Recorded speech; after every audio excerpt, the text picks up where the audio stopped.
إن كل من في السماوات والأرض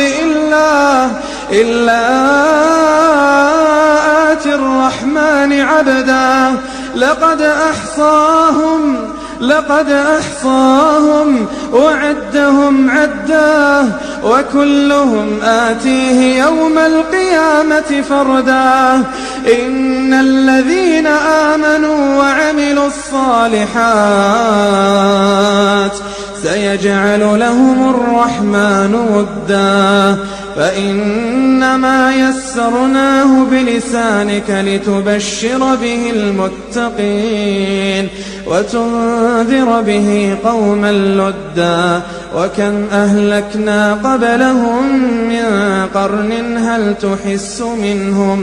هل تحس منهم من أحد أو تسمع لهم ركزا.